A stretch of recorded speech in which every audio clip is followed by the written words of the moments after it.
Gawe cilok jadul. Halo Bolo, Assalamualaikum warahmatullahi wabarakatuh.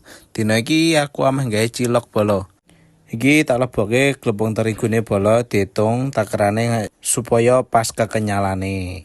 Bar kuwi dilebokke glepung tapiokane, disendoki, ditaker supayane gen ora kakean yoan. Lanjut perbumbuan iki ana bawang putih bubuk tak lebokke, roiko tak lebokke, merica bubuk dilebokke, uyah sekilo dilebokke, ora sithik ae Bolo, ndak kasinen. Kabeh bumbune iki mau dikira-kira ya, aja nganti kasinen utawa aja nganti kurang enek rasane yoan. Sing terakhir dilebokke motone. Banjur diudak supayane rata kabeh bumbune. Bar kuwi cepakke banyu panas ya, iki dicekleke sik kompore. Nek wis sumo banjur dilebokke sithik-sithik wae neng adonane karo diudak-udak nganti rata. Iki nglebokke banyune bertahap ya, aja nganti kabeh kakean.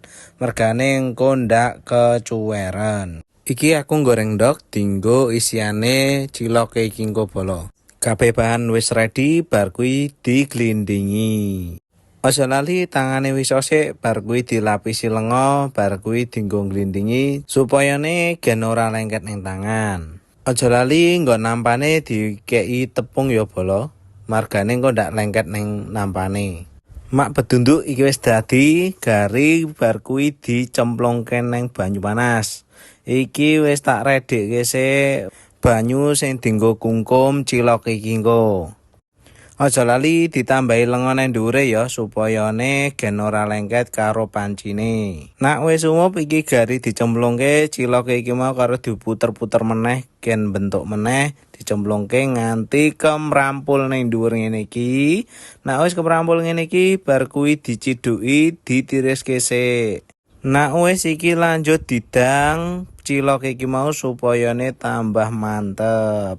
Lah dalah deloken Bolo iki ciloke wis ready, menul-menul, empuk giyul-giyul ngene iki menggugah selera tenan. Wis ready iki tak gawa dolan ning mall, sisan tak keke karo kanca-kancaku karo dicipi, wis pokoke jos tenan.